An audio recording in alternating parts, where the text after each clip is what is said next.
हो गया। जय हिंद मेरे प्यारे बच्चों। देखिए, जो बच्चे 2024 में बिहार बोर्ड के जो भी बच्चे हैं, जो हमारे पूरे प्रदेश के जो भी मेरे बच्चे हैं, 2024 में मैट्रिक का जो एग्जाम देने वाले हैं, देखिए पॉलिटी का एकदम सम इम्पोर्टेंट क्वेश्चंस, ये जितने भी क्वेश्चंस आप लोग को बोर्ड पर नजर आ रहे हैं, सारे के सारे क्वेश्चन इंपॉर्टेंट है।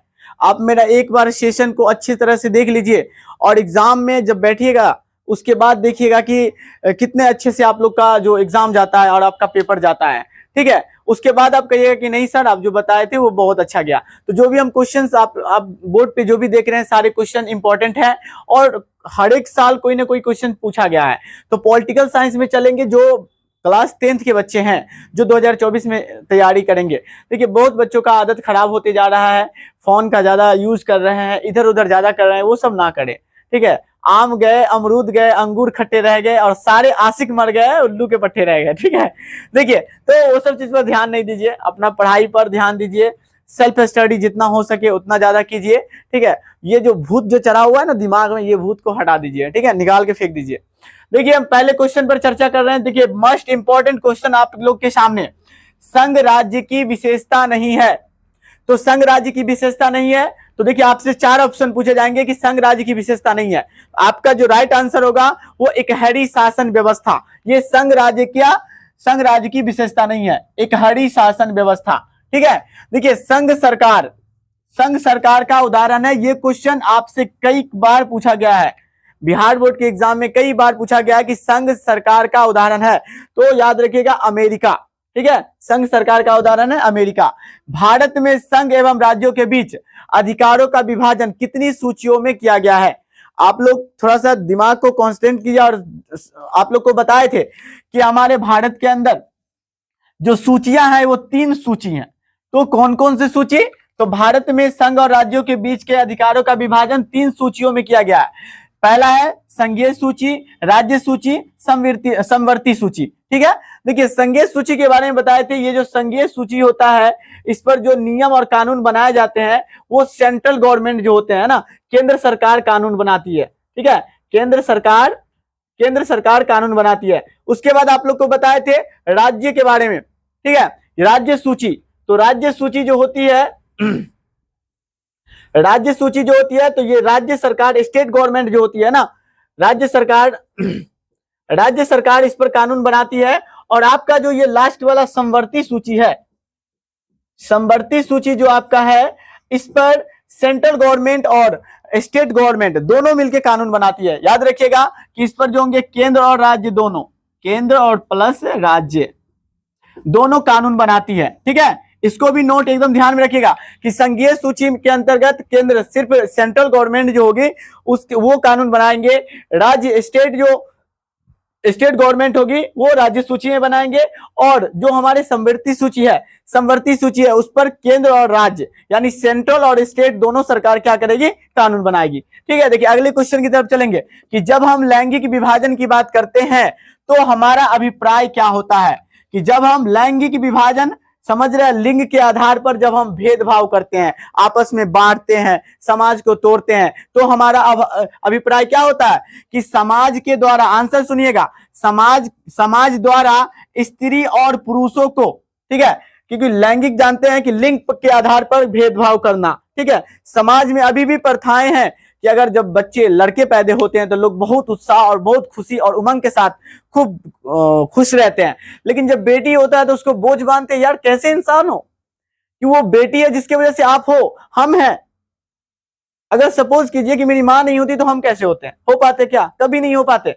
लड़कियों को बोझ लोग वही समझते हैं ना जिसको लड़की चाहिए ही नहीं चाहिए, है ना, जिसके दिल में ना वो प्यार नहीं है। क्योंकि आप सोच के देखिए कि आप अगर हैं तो एक लड़की की वजह से ही है ना, अपनी माँ की वजह से है, और माँ भी एक महिला है। अगर सब यही मनाने लगे कि भाई बेटी नहीं हो, सिर्फ बेटा हो, है ना, तो ये चीज नहीं सही है। ये आप भ्रूण हत्या के बारे में सुने कि देखिए इस पर तो कानून भी बन गया कि पहले क्या होता था ना कि जो माएँ होती थी, जो गर्भवती महिलाएं होती थी, उनके गर्भ में लिंग की जानकारी लोग प्राप्त कर लेते थे कि बच्चा लड़का है या लड़की है। अगर लड़का रहता था तो रहने दिया जाता था, और लड़कियां रहती थी तो उसको खल्लास करवा दिया जाता था, मार दिया जाता था। बताइए वो नन्ही सी जान का क्या कसूर, है ना। और समाज के अंदर यह भी प्रथा है कि जब किसी को लड़कियां होने लगती है तो समाज के अंदर क्या करते हैं कि लड़कियों पर द्वेष डालते हैं। ये बिल्कुल गलत है। अगर नॉलेज नहीं है तो समझिए, और देखिए आप समझिएगा तो हम समझते हैं। अगर मेरे इस YouTube चैनल के माध्यम से 10 लोग समझ गए तो याद रखिएगा, ये 10 लोग 100 लोगों तक, 1000 लोगों तक जरूर भेजा सकते हैं ना, पहुंचा सकते हैं। तो आप बताइए कि अगर भारत देश के अंदर उस तरह की प्रावधान थी कि गर्भ के अंदर ही बच्चों की जानकारी प्राप्त कर लेते थे, नन्हे से बच्चों को है ना एकदम खल्लास करवा देते थे, जान से मरवा देते थे। समाज के अंदर अगर एक महिलाएं, अगर एक बच्ची, दो बच्ची के साथ 3-4 अगर बच्चियां अगर हो जाती थी उनको, है ना, रेगुलर मतलब लड़कियां हो रही है, तो क्या समझे जाते थे, है ना, उसको समझे जाते थे कि ये मतलब वंश जो है इसका आगे कैसे बढ़ेगा, है ना, इसके लिए बेटा होना चाहिए, बेटा नहीं हुआ इसके लिए जो जिम्मेदार है वो महिलाएं नहीं है। क्योंकि जो लोग बायो पढ़े होंगे वो थोड़ा सा ध्यान कीजिए कि महिला और पुरुषों के मेल से ही, है ना, बच्चे जो होते हैं वो माता पिता के प्यार से ही बच्चे होते हैं। अभी अगर हम हैं तो माँ बाप के प्यार और दुलार के कारण ही हैं, और जो मेरे वीडियो देख रहे हैं वो भी अगर होंगे तो माता पिता के प्यार के कारण, दुलार के कारण ही होंगे। ठीक है, तो आप जानते हैं, महिला और पुरुष की बात करें, मेल और फीमेल की बात करें, मेल और फीमेल की बात करें, तो देखिए मेल में जो होते हैं, आप गुणसूत्र पढ़े होंगे, तो मेल के अंदर जो पुरुष होते हैं XY गुणसूत्र पाए जाते हैं, जो कि महिलाएं होती है उनमें XX गुणसूत्र पाए जाते हैं। ये जो हम समाज के अंदर फटकार लगाते हैं महिलाओं को, ये लगाना बिल्कुल बंद करें, है ना, समझिए। अगर नॉलेज नहीं है तो सीखिए। ठीक है, कि देखिए कि जब इसमें बेटा का किरदार लाएंगे, ठीक है, तो बेटा तभी होगा जब XY से मिलेगा, जब मेल का Y और फीमेल का X, क्योंकि बेचारी फीमेल के पास सिर्फ X ही गुणसूत्र है और मेल के पास XY गुणसूत्र है। जब XY जब मिलेंगे तब क्या होगा, बेटा होगा, और बेटी कब होगी तो XX जब मिलेंगे, XX जब मिलेंगे तो क्या होंगे, बेटी होंगी, है ना। आप बताइए, महिला के पास तो X ही है, दोनों X है, तो इसके लिए जिम्मेदार पुरुष होता है, न कि महिलाएं होती है। तो समाज में इस तरह का जो प्रचंड जो फैलाया जाता है ना, देखिए अज्ञानता जो होता है हमको अंधकार की ओर ले जाता है। ठीक है, और उजाला जो होती है, जो लोग पढ़े लिखे हैं, है ना, तो उजाला जो होती है ना, तो हम लोग को क्या कहते हैं, प्रकाशमान करती है ना, ज्वलित करती है, उज्ज्वलित करती है कि हम लोग किस तरह से, है ना, सफल हो सकते हैं। चलिए तो हम चर्चा करते हैं। तो याद रखिएगा कि समाज में किसी भी, है ना, औरतों पर, बच्चियों पर, लड़कियों पर इस तरह का जो आरोप लगाते हैं वो आरोप ना लगाए। ठीक है, बेटा हो या बेटी हो, है ना, तहे दिल से स्वीकार करें। ठीक है, क्योंकि ये गॉड गिफ्टेड है। ठीक है, और उसको दिल से स्वीकार करें। अरे क्या ऐसा चीज है जो बेटा कर सकता है बेटी नहीं कर सकती है। ठीक है, वो जमाना कुछ और था, ये दौर कुछ और है। देखिए आगे चलते हैं। तो पंचायती, उसके बाद देखिए अगला क्वेश्चन है कि भारत में औरतों के लिए आरक्षण की व्यवस्था। हम जो पुरानी इतिहास को पढ़ेंगे तो भारत को तो वोट देने का अधिकार ही नहीं था, यह आरक्षण मिल रहा है। देखिए, तो हमारे भारत के अंदर औरतों के लिए आरक्षण की व्यवस्था पंचायती राज व्यवस्था में दिया गया है। ठीक है, पंचायती राज व्यवस्था में 33% आरक्षण मिली है। कितने परसेंट, 33% आरक्षण मिली है महिलाओं को। वर्ष 1975 भारतीय राजनीतिक में किस लिए जाना जाता है, तो याद रखिएगा देश के अंदर आपातकाल जो लागू हुआ था यही 1975 में, 1975 में, इसलिए हमारा जो भारतीय राजनीतिक जाना जाता है। अगले क्वेश्चन की तरफ चलेंगे, बिना टाइम लिए हुए आप लोग को आगे बढ़ाते हैं। पढ़ाने का तो बहुत कुछ बता सकते हैं, लेकिन देखिए हम ज्यादा टाइम नहीं लेंगे आप लोगों से। भारतीय लोकतंत्र में सत्ता के विरुद्ध जन आक्रोश, यानी जनताओं के जो आक्रोश जो जगह थे वो किस दशक से प्राप्त हुए, तो याद रखिएगा 1970 के दशक थे। ये कितनी बार क्वेश्चन आए हैं, बड़ा इंपॉर्टेंट और VVI क्वेश्चन है कि भारतीय लोकतंत्र में सत्ता के विरुद्ध जो जन आक्रोश जो फैला था लोगों में, कब, तो 1970 के दशक में। ठीक है, आइए बिहार में, ये कौन नहीं जानता भाई, बिहार में संपूर्ण क्रांति का नेतृत्व करने वाले कौन थे, तो जयप्रकाश नारायण साहब थे। याद रखिएगा जयप्रकाश नारायण साहब थे। अगला क्वेश्चन की तरफ चलेंगे, 9 नंबर, भारत में हुए 1977 में आम चुनाव में किस पार्टी को बहुमत मिला था, तो भारत में जब 1977 में, आप लोग को बताया भारत में प्रथम आम चुनाव, एक मिनट जल्दी से आप लोग बताइए, 1951, 1952 में प्रथम आम चुनाव हुआ। 52 के बाद 5 चलिएगा तो कितना होगा, 57 ही होगा ना, 52 के बाद चलेंगे 57, और सबसे ज्यादा क्वेश्चन पूछता है यही सबसे कि प्रथम आम चुनाव कब हुआ और द्वितीय आम चुनाव कब हुआ। सबसे ज्यादा जब हमारा भारत देश स्वतंत्र हो चुका था 1950 में, हमारे भारत के अंदर संविधान लागू हो चुका था, ठीक है। उसके बाद जो पहली जो संवैधानिक रूप से जो चुनाव किया गया था वो 1952 में किया गया था, ठीक है। आइए, तो यहाँ क्वेश्चन पूछा कि 1977 में जो चुनाव हुआ था उसमें किस पार्टी को बहुमत मिला था, तो जनता पार्टी को बहुमत मिला था, ठीक है। आइए, हम आप लोग कुछ से चर्चा किए हुए जनता पार्टी के बारे में। चलिए आगे, दलित पैंथर्स के कार्यक्रम निम्नलिखित में से कौन संबंधित नहीं है, तो देखिए दलित सेना का गठन करना। किसका? दलित सेना का गठन करना। बउआ अगर एग्जाम में आ जाए तो आप लोग बना लीजिएगा, ठीक है।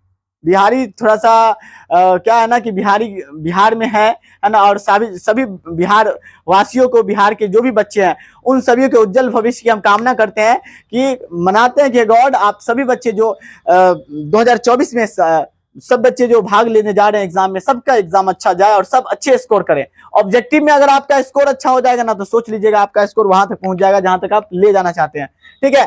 देखिए आगे चलते हैं। भारतीय किसान यूनियन के प्रमुख नेता कौन थे? ये क्वेश्चन देखिए, आप लोग जाके देखिए, बहुत बार क्वेश्चन पूछा गया, हम सभी चीजों पर ध्यान दिए हैं। भारतीय किसान यूनियन के प्रमुख नेता कौन थे? महेंद्र सिंह टिकैत। याद रखिएगा, महेंद्र सिंह टिकैत भारतीय किसान यूनियन के प्रमुख नेता थे। अगला, तारी विरोधी। देखिए ये जो तारी विरोधी आंदोलन जो चला था वो किस प्रांत में चला था, यानी किस राज्य में चला था, तो तारी के विरुद्ध आंदोलन किया गया था, ठीक है। महिलाएं शीशी बोतल सब फोड़ने लगी थी, कहां? आंध्र प्रदेश में। याद रखिएगा, आंध्र प्रदेश में तारी विरोधी आंदोलन। देखिए नर्मदा घाटी परियोजना किन किन राज्यों से संबंधित है, ये क्वेश्चन आप लोग देख लीजिएगा, बहुत बार एग्जाम में पूछा गया है कि नर्मदा घाटी जो परियोजना है वो किन किन राज्यों से रिलेटेड है, किन किन राज्यों से, तो गुजरात हो जाएगा, महाराष्ट्र हो जाएगा और मध्य प्रदेश हो जाएगा, है ना। याद रखिएगा जीएमएम याद रखिएगा और मार दीजिएगा टिक। G4 हो जाएगा आपका गुजरात, M4 महाराष्ट्र और M4 मध्य प्रदेश। जीएमएम की नर्मदा घाटी परियोजना किन राज्यों से है, तो जीएनएम सर, है ना। जी से क्या कहिएगा? गुजरात, एम से क्या कहिएगा? महाराष्ट्र, और एम से हो जाएगा आपका मध्य प्रदेश, ठीक है। तो देखिए आप लोगों को जो इंपॉर्टेंट है, और इसके बाद जो दूसरा लाएंगे, और आपका 10th का जो पॉलिटी है वो एकदम ऑब्जेक्टिव समाप्त हो जाएगा, खत्म हो जाएगा। आप लोग को ज्यादा ऑब्जेक्टिव नहीं पढ़ाएंगे हम। जो बच्चे 12th क्लास में है उनको पॉलिटी में, है ना, लगभग 25 से 30 ऑब्जेक्टिव बताएंगे, सारे एग्जाम में लड़ जाएंगे, ठीक है। एकदम लड़ने के लिए आप लोग भी हो जाइए तैयार, है ना, और हम हैं आप लोगों के साथ। तो आप लोग एकदम चिंता और फिक्र और टेंशन को छोड़ दीजिए, ठीक है। और उस जो टेंशन आने वाला उसको कहिए बाय बाय भाई, है ना, क्योंकि सामने सद्दाम सर हैं, देख लेंगे, ठीक है। सिर्फ बने रहे MD Saddam sir art class के साथ। फिर हम आप लोग को नेक्स्ट वीडियो आप लोग को पॉलिटी के करवाते रहेंगे, ठीक है। और आप लोगों से विनम्र निवेदन है कि कम से कम मेरे जो वीडियो हैं आप अपने दोस्तों को शेयर करें, है ना, उनके पास जाएंगे, है ना। आप किसी के बारे में भलाई सोचिएगा तब तो फिर आपका भलाई होगा ना। कर भला तो हो भला, ठीक है। फिर मिलेंगे आप लोगों से।